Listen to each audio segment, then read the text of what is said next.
Janabheri news కి స్వాగతం. ముందుగా ముఖ్యాంశాలు.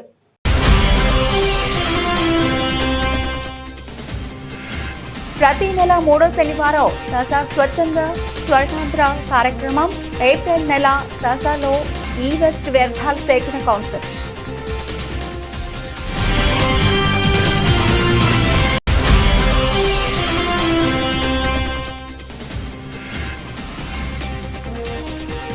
రానున్న వర్షాకాలం దృష్ట్యా 12 లక్షల మెట్రిక్ టన్నుల ఇసుక స్టాక్ యార్డులలో అందుబాటులో ఉంచాలి. జిల్లా కలెక్టర్ పి ప్రశాంతి.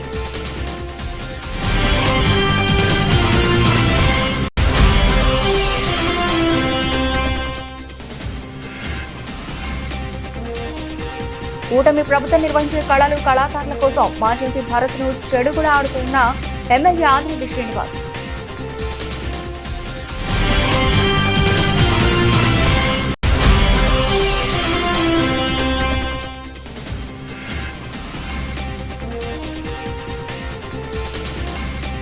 సెక్యులరిజాన్ని గౌరవించే ప్రభుత్వం మాది. దైవజనులకు గౌరవ వృత్తి విడుదల.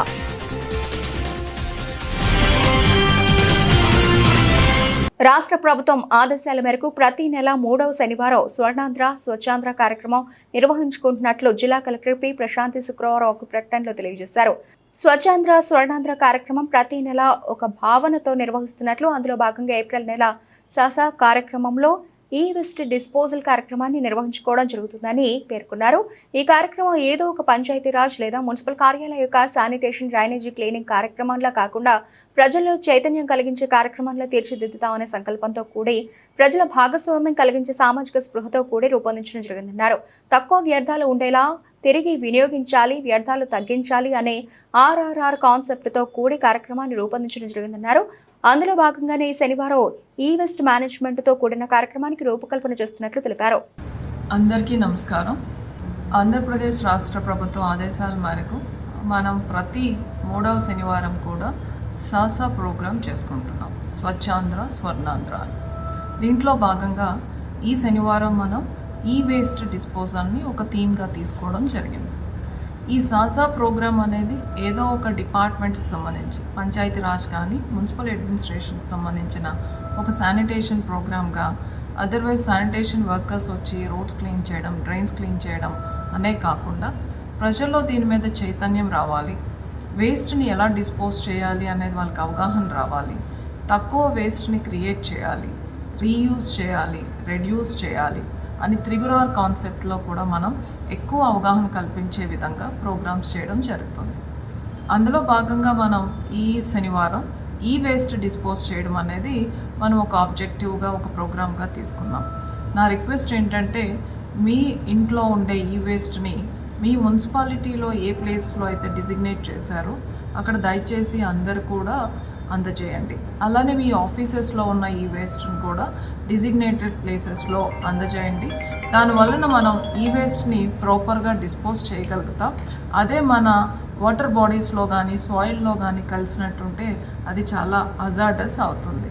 సో దయచేసి ఈ ప్రోగ్రాంలో అందరూ పార్టిసిపేట్ చేసి ప్రాపర్గా మీ ఇంట్లో ఉన్న ఈ వేస్ట్ని డిస్పోజ్ చేసిన విధంగా చేస్తారని ఆశిస్తున్నాను. Thank you. రానున్న వర్షాకాలం దృష్ట్యా జిల్లాలో desiltation, open reaches, semi mechanized points ద్వారా త్రవ్వకాలు చేపట్టి 12 లక్షల మెట్రిక్ టన్నుల ఇసుకను 45 రోజుల్లోగా గుర్తించిన స్టాక్ యార్డులలో అందుబాటులో ఉండేలా చూసుకోవాలని జిల్లా కలెక్టర్ పి ప్రశాంత్ సూచించారు. రాష్ట్ర ప్రభుత్వం నిర్దేశించిన ప్రామాణిక కార్యాచరణ విధానం అనుసరించి ఇసుక స్టాక్ పాయింట్ ద్వారా ఏజెన్సీస్ వినియోగదారులకు సరఫరా చేసే ఇసుక ధర విషయంలో హేతుబద్ధత తప్పనిసరిగా కలిగి ఉండాలని జిల్లా కలెక్టర్ పి ప్రశాంత్ స్పష్టం చేశారు. శుక్రవారం ఉదయం స్థానిక జిల్లా కలెక్టర్ క్యాంప్ కార్యాలయంలో ఇసుక సరఫరా విధానంపై ఏజెన్సీస్ ప్రతినిధులతో జాయింట్ కలెక్టర్ ఎస్ చిన్నరాముడు, ఆర్డీఓలు ఆర్ కృష్ణనాయక్, రాణి సుస్మిత, జిల్లా మైన్స్ అధికారిని D Phanibhushan Reddy, RWS SE BV గిరిలతో కలిసి కలెక్టర్ సమావేశం నిర్వహించారు. సో మనకి ఏదైతే ఫీడ్బ్యాక్ స్ట్రీమ్ నుంచి వస్తుందో we are bound to comply that. So వాళ్ళు ఏదో ఫీడ్బ్యాక్ ఇచ్చుకుంటున్నారు, మన దగ్గర అంత బాగానే జరుగుతుంది, వాడు ఇసుకోదు నో ప్రెస్ చేసేసారు అని చెప్పే స్కోప్ అనేది మనకి లేదు. ఆ సోర్సెస్ నుంచి కూడా ఫీడ్బ్యాక్ తీసుకోవడం జరుగుతుంది కాబట్టి there is no enough scope to deny the feedback. So నేను ఇవ్వాలి అండ్ అది మీ దగ్గర నుంచి వస్తుంది కాబట్టి యాజ్ ఏ ఏజెన్సీ మోడల్గా మీరు కూడా యాక్షన్ టేక్ అని పెట్టుకుంటున్నారు. Whether are there any issues government action take అని పెట్టుకుంటుంది గవర్నమెంట్. ఈ రెండు జరగాల్సినవి. జరగలేదు అనుకోండి, అప్పుడు మేము యాక్షన్ టేక్ అని రిపోర్ట్ ని మీకు కమ్యూనికేట్ చేస్తాం. So only we are left with enforcement. As you know that we are going to face monsoon season. So ఇప్పుడున్న ప్రెడిక్షన్స్ ప్రకారం ఏబీసీ ప్లేట్ చెప్పాల్సిన అవసరం లేదు కదా. సో అందరికీ నమస్కారం. ఇది ఫస్ట్ టైం మీకు ఏజెన్సీస్ అందరినీ కూడా యాజ్ ఎ కలెక్టర్ గా అడ్రస్ చేయడం. దిస్ కైండ్ ఆఫ్ మీటింగ్స్ ఇక్కడ నుంచి ఏప్రిల్ 15 days కి ఉంటాయి. దానికి ఒక reason somewhere we are missing enforcement activities. So government ఏదైతే మనకి ఎస్ఓపీస్ ఇచ్చారో శాండ్ సంబంధించిన ఎక్స్కవేషన్ లో కానీ, సప్లైస్ లో కానీ, ట్రాన్స్పోర్టేషన్ లో కానీ, డెలివరీలో కానీ అక్కడ మనకి కొన్ని దగ్గరలో ఇష్యూస్ అనేవి ప్రాబ్లమ్ అవుతున్నాయి. అది మేము ఇన్ టర్మ్స్ ఆఫ్ నోటీసెస్ మీకు ఇవ్వడం జరుగుతుంది. అలానే మనకి శాండ్ సప్లై మీద ఎవ్రీ 15 days కి ఒకసారి గవర్నమెంట్ ఐడిఆర్ఎస్ తీసుకోవడం జరుగుతుంది. సో ఐడిఆర్ఎస్ లో డైరెక్ట్ గా ఫోన్ నెంబర్స్ ఎవరికైతే మీరు ఫీడ్ చేస్తున్నారో that is who are taking the delivery of the sand వాళ్ళకి కాల్స్ వెళ్తున్నాయి. అలానే క్యూఆర్ కోడ్ స్కానింగ్ ఉంది. అలానే పబ్లిక్ పర్సెప్షన్ అనేది ఉంది, అంటే బయట వాళ్ళకి. సో మీకు డెలివరీ కాకపోయినా సో పబ్లిక్ ఎలా అనుకుంటున్నారు. సో ర్యాండమ్ గా కొన్ని కాల్స్ వెళ్తుంది. మీ ఏరియాలో శాండ్ ఏ కాస్ట్ ఉంది, మీ దగ్గరలో ఉన్న రీచ్ లో శాండ్ సప్లై అనేది బాగానే ఉందా, వాళ్ళకి ఏమైనా ఇబ్బందులు ఉన్నాయని అలా డిఫరెంట్ సోర్సెస్ నుంచి దే ఆర్ టేకింగ్ ఫీడ్బ్యాక్. అందులో కూడా మన జిల్లాలో వచ్చిన ఇబ్బందుల్ని చాలా క్లియర్ గా రీచ్ వైస్ వాళ్ళు మనకి చెప్పడం కూడా జరుగుతుంది. అది కూడా మనం ఇంప్రూవ్ చేసుకోవాలి కాబట్టి మేము నోటీసెస్ రూపంలో ఇస్తున్నాం. సో ఇక్కడ నుంచి so whatever the feedback we are getting from the state, అలానే whatever the feedback we are getting from the different sources like media, press, public representatives, అలానే పబ్లిక్ ఆల్ గ్రీవెన్సెస్, ఇవన్నీ కూడా మేము మీతో షేర్ చేసుకొని డెఫినెట్ గా మనకి శాండ్ డెలివరీలో ఉన్న ఇష్యూస్ ని రిజాల్వ్ చేసుకొని ఇంకా బెటర్ సర్వీసెస్ ఇవ్వాల్సిన అవసరం చాలా ఉంది. కాబట్టి ఇక నుంచి మేము మీకు ఇలా మీటింగ్స్ పిలవడం జరుగుతుంది. గత 5 ఏళ్ల వైసీపీ పాలనలో వెంటిలేటర్ మీద ఉన్న రాజమండ్రి ప్రభుత్వ ఆసుపత్రిని కూటమి ప్రభుత్వం అధికారంలోకి వచ్చిన 10 నెలల్లో ప్రక్షాళన చేసి ఒక దారికి తెచ్చామని రాజమండ్రి సిటీ ఎమ్మెల్యే ఆదిరెడ్డి శ్రీనివాస్ చెప్పారు. ఈ 10 నెలల్లో ఎమ్మెల్యేగా తాను 20 సార్లు ఆసుపత్రిని సందర్శించి పరిస్థితి మెరుగుపరచడానికి కృషి చేశానని, దాంతో 20% మార్పు కనిపిస్తోందని ఆయన అన్నారు. గత 5 ఏళ్లు ఎంపీగా ఉన్న parachute leader reels star Bharat ఆసుపత్రిని సందర్శించకుండా గాడిదలు కాశాడా అని మండిపడ్డారు. శుక్రవారం కూటమి నాయకులతో కలిసి ఎమ్మెల్యే ఆదిరెడ్డి శ్రీనివాస్ ప్రభుత్వ ఆసుపత్రిలోని వివిధ విభాగాలను పరిశీలించారు. అనంతరం ఆయన మీడియాతో మాట్లాడుతూ ఆసుపత్రిలో రోగులకు మెరుగైన వైద్య సేవలు అందించేందుకు తమకు చిత్తశుద్ధి ఉంది కాబట్టే అసెంబ్లీ సాక్షిగా మాట్లాడి ఒక నోడల్ అధికారిని నియమించేలా చేశామని చెప్పారు. ఆ అధికారి ఎప్పటికప్పుడు రోగులు, వైద్యులు, సిబ్బందితో మాట్లాడుతూ మెరుగైన వైద్య సేవల కోసం చర్యలు చేపడుతున్నారని ఎమ్మెల్యే ఆదిరెడ్డి వాసు తెలిపారు. తాను కూటమి నాయకులు 15 రోజులకు ఒకసారి ఆసుపత్రిలోని ఏదో ఒక విభాగం సందర్శించి ఎక్కడా లోటుపాట్లు ఉన్నా, సిబ్బంది నిర్లక్ష్యంగా ఉన్న చర్యలు తీసుకుంటామని ఆయన హెచ్చరించారు.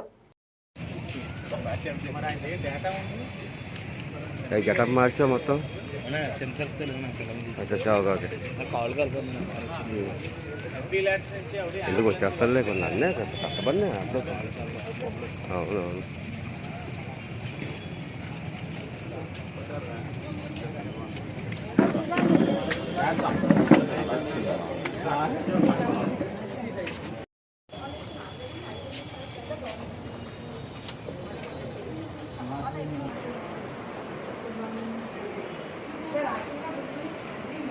ఏ కొంచెం కృష్ణ బ్యాగ్ ఉంది.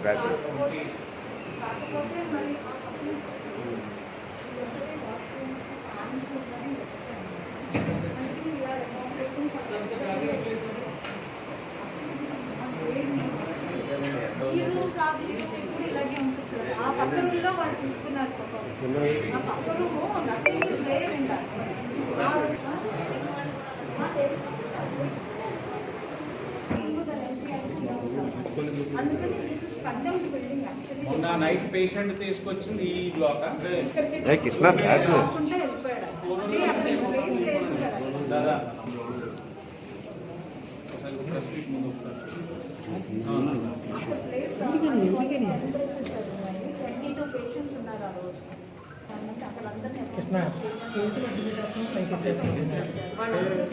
మీరు ఆఫీసర్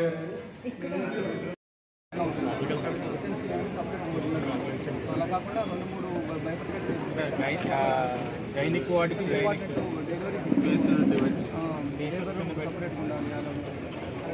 ఏ బ్రేక్ డౌన్ అయినా సింగిల్ బ్రేక్ డౌన్ అవసరం అవుతుంది కదా ఆ యాంగిల్ అది కొంచెం మీరు స్టడీ చేసామని కాకుండా దూరదృష్టితో 2-3 లైన్స్ వాళ్ళు ఇది బ్రేక్ డౌన్ అయితే ఈ లైన్ వరకు అవుతుంది. ఇది ఎమర్జెన్సీ లైన్స్ మనం కాసుకోవాలి కదా. మీరు చిన్నపిల్లలు ఐసోలేషన్గా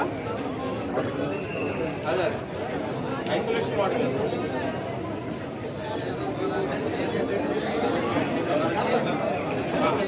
ఐసోలేషన్ వాడు నేనే పిలిచాను. కొత్తగా వచ్చినాయా తిరిగిపోయి అప్పుడే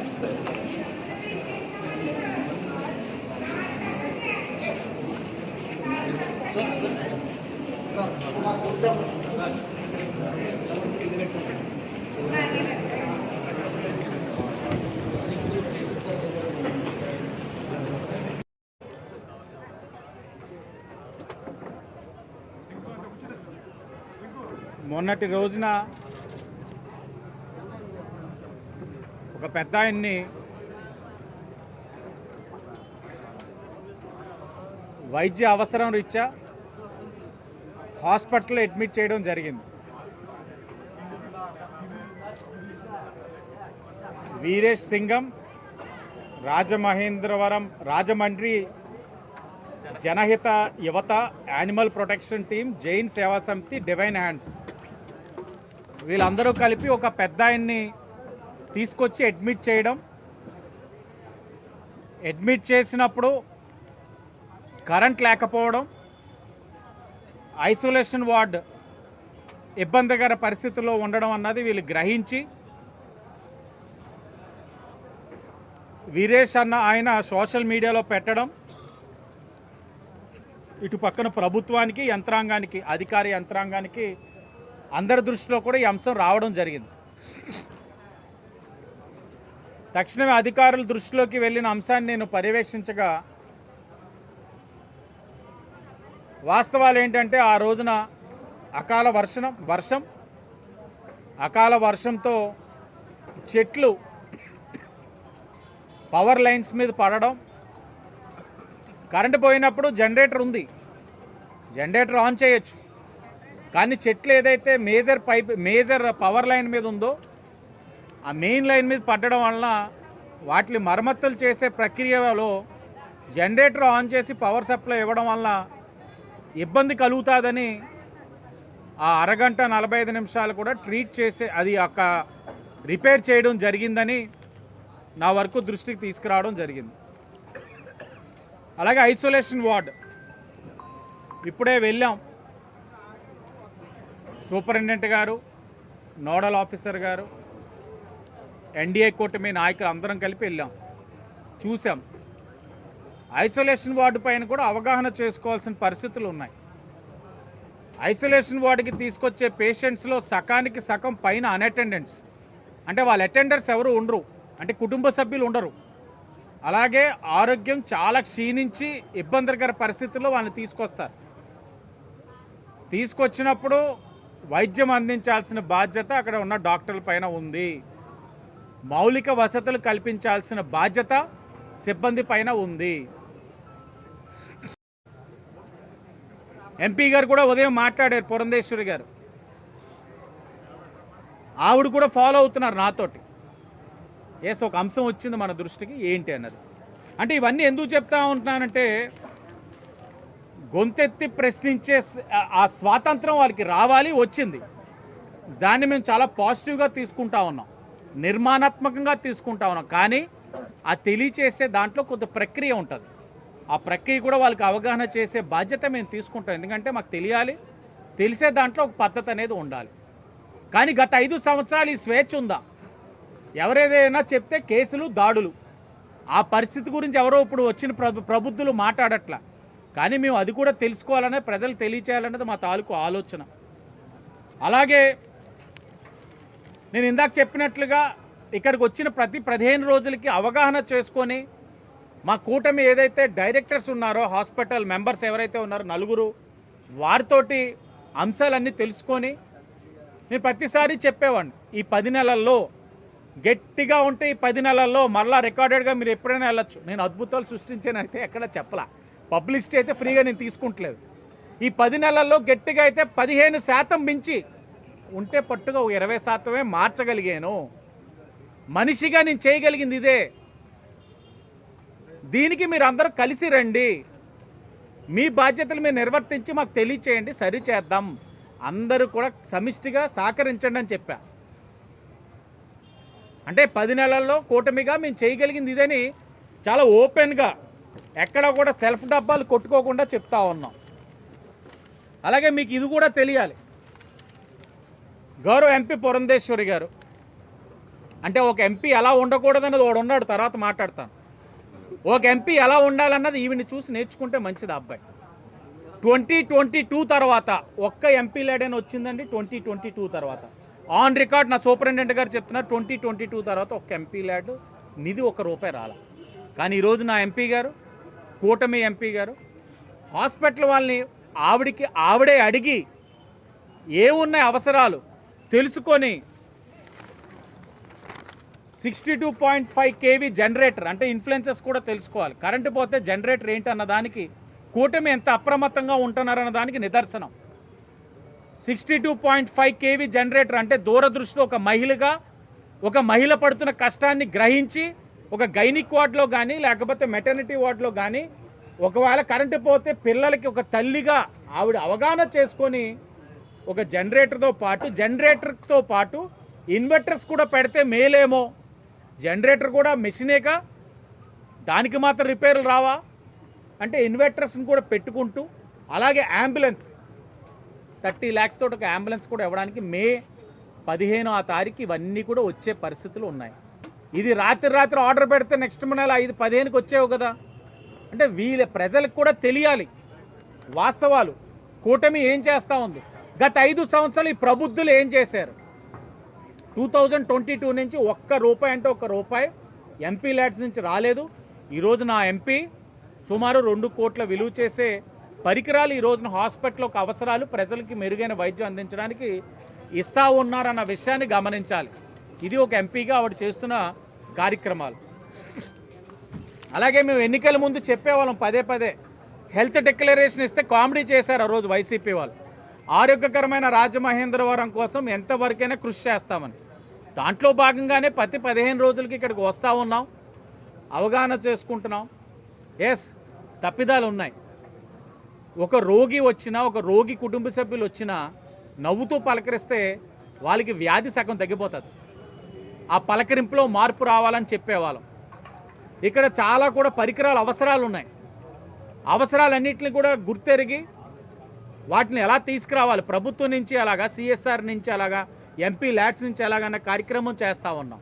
ఇవన్నీ చేసుకుంటూ వస్తూ ఉంటే వాళ్ళు అంటారు చాలా అధ్వానంగా ఉంది హాస్పిటల్ అని. చిన్న మాట. మరి ఈ 5 సంవత్సరాలు గాడిదలు కాశారా వీళ్ళు? 10 నెలల్లో 20 సార్లు నేను రాగలిగింది, 5 సంవత్సరాలు మీరు ఎన్నిసార్లు వచ్చారు ఈ హాస్పిటల్కి? ఈరోజు ఎన్డీఏ కూటమి వచ్చిన తర్వాత ఇక్కడ వైద్యం మెరుగుగా ఇస్తూ ఉన్నారు కాబట్టే ఈ 10 సంవత్సరాల కృషి వల్ల ఈ రోజున రోజుకి 1500 ఓపీ చూస్తూ ఉన్నారు. 1500 ఓపీ చూస్తూ ఉన్న ఈ హాస్పిటల్ని అవమానపరిచే విధంగా మాట్లాడుతూ ఉన్నాడు భరతరామ్. అంటే నువ్వు పదవిలో ఉంటే హాస్పిటల్ బాగుంది, నువ్వు పదవిలో లేవు కాబట్టే దారుణాలు జరిగిపోతున్నాయి. ఇదా నీ విధానం? 10 నెలల్లో 20% మార్చగలిగేమో అని అంటే వైసీపీ చేసిన నష్టాల్లో ఈ 10 నెలల్లో 20 సార్లు 20% మార్చగలిగాను శాసనసభ్యుడిగా. 10 నెలల వైఎస్ఆర్సీపీ గత 5 సంవత్సరాలు చేసిన నష్టాన్ని ఈ 10 నెలల్లో 20 సార్లు కలిపి రావడం వలన 20% మార్చగలిగాం. అఫీషియల్గా ఆన్ రికార్డ్ 10 సార్లు వచ్చాను. ఇంకా మిగతా అంశాలు అంటారా, సమస్య అన్నప్పుడల్లా వస్తానే ఉన్నాం. ఎందుకు వస్తున్నాం? సరదా ఎక్కొచ్చి ఇక్కడ మాట్లాడుతున్నావా? ఆన్ రికార్డుగా ఎప్పుడైనా ఉంటుంది, మీరు గమనించవచ్చు.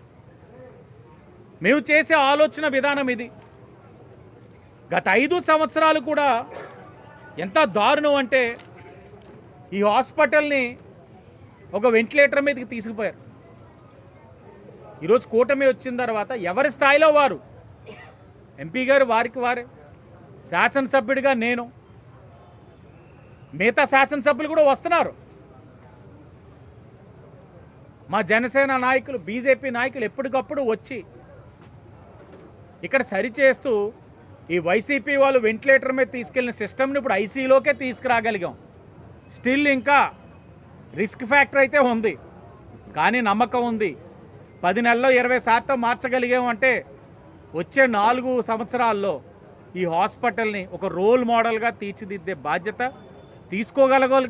స్థానిక తెలుగుదేశం పార్టీ కార్యాలయంలో ఎమ్మెల్యే, టీటీడీ బోర్డు సభ్యులు జ్యోతుల నెహ్రూ మీడియా సమావేశం ఏర్పాటు చేసి మాట్లాడుతూ కూటమి ప్రభుత్వం అన్ని మతాలను గౌరవిస్తూ సెక్యులరిజాన్ని ప్రోత్సహిస్తుందని, దానికి నిదర్శనం కూటమి ప్రభుత్వం పాస్టర్ సోదరులందరినీ గౌరవిస్తూ నెలకు 5,000 రూపాయల గౌరవ వేతనం ఈ రోజు విడుదల చేయడం జరిగిందని, నిర్ణయం తీసుకున్న 3 నెలల్లోనే కార్యక్రమాన్ని అమల్లోకి పెట్టడం కూటమి ప్రభుత్వ విజయమని అన్నారు. ముఖ్యంగా మాజీ టీటీడీ చైర్మన్, వైసీపీ నాయకుడు భూమన కరుణాకర్ రెడ్డి తిరుమల గోశాలపై చేస్తున్న అసత్య ప్రచారాన్ని ఆయన తీవ్రంగా ఖండించారు. తిరుమల పవిత్రతను దెబ్బతీసి హిందూ ధర్మాన్ని భ్రష్టు పట్టించడానికి అసత్య ఆరోపణ చేస్తున్నారని అన్నారు.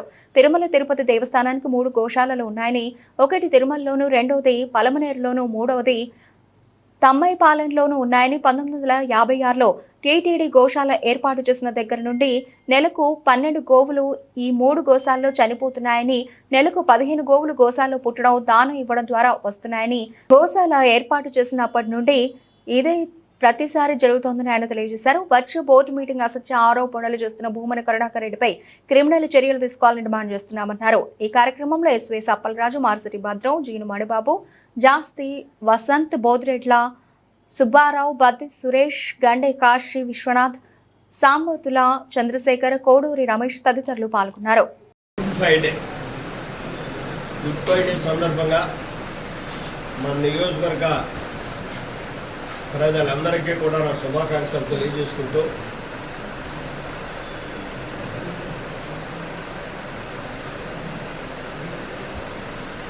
నమో వెంకటేశాయ.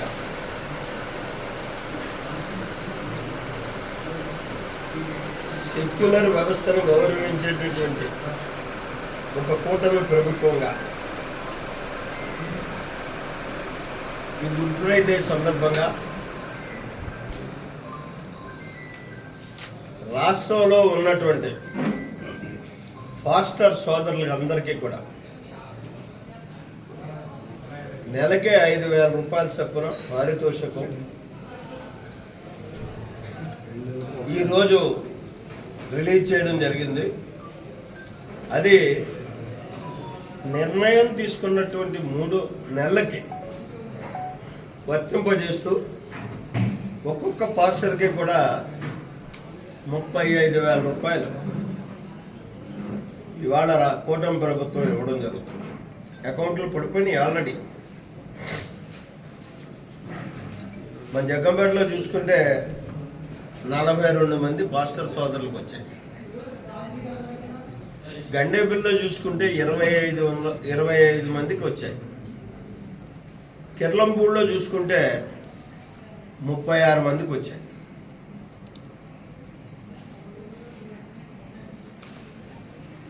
సెక్యులర్ వ్యవస్థను గౌరవించేటటువంటి ప్రభుత్వం ఇది, అందరి ప్రభుత్వం అనడానికి ఇదొక్క ప్రధాన నిదర్శనం. ఎందుకంటే ఇటీవల కాలంలో కొద్దిమంది ప్రబుద్ధులు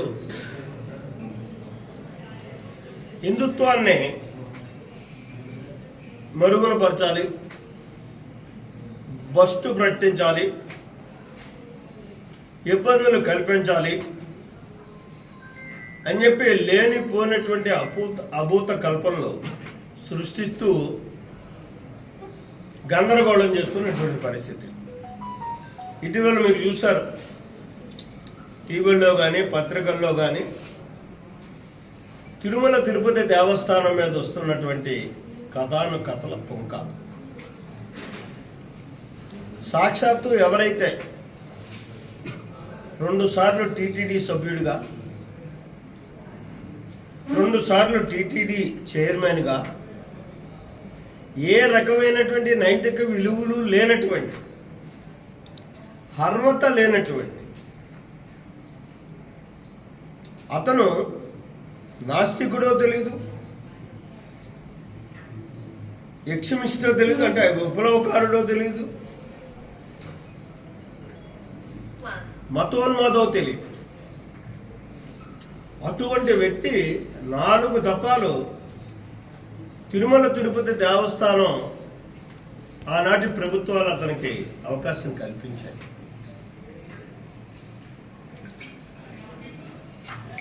అతను అన్నటువంటి మాటలను ఒక్కసారి మనం జ్ఞప్తి తెచ్చుకుంటే సింపుల్గా,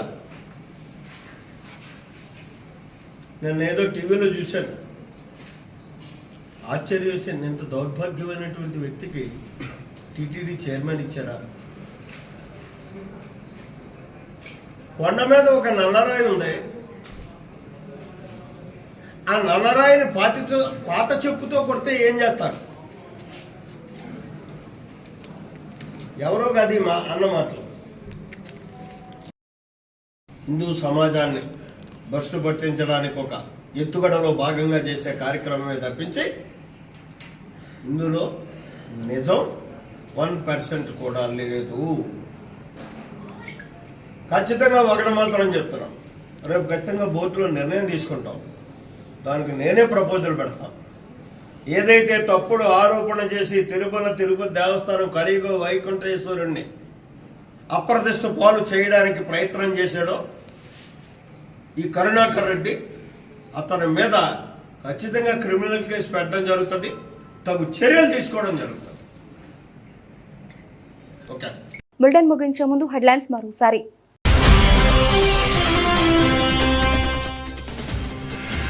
ప్రతి నెల 3వ శనివారం సాసా స్వచ్ఛంద స్వర్ణాంధ్ర కార్యక్రమం. ఏప్రిల్ నెల సాసాలో ఈ వెస్ట్ వ్యర్థాల సేకరణ కాన్సెప్ట్.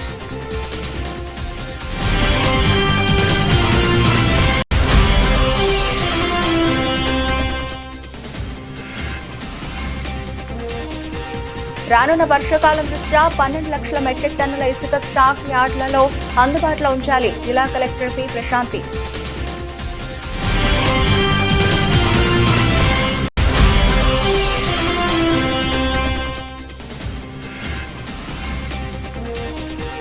కూటమి ప్రభుత్వం నిర్వహించే కళలు కళాకారుల కోసం మాజీ ఎంపీ భారత్ను చెడుగుడ ఆడుతున్న ఎమ్మెల్యే ఆదిరెడ్డి శ్రీనివాస్.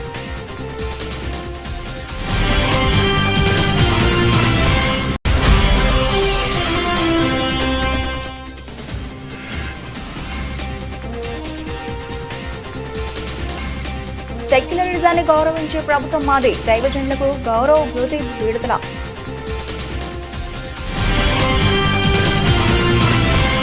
ఇవి ఇప్పటివరకు నబల్సిన అప్డేట్స్. మరిన్ని అప్డేట్స్తో మళ్ళీ కలుద్దాం. అంతవరకు సెలవు. నమస్తే.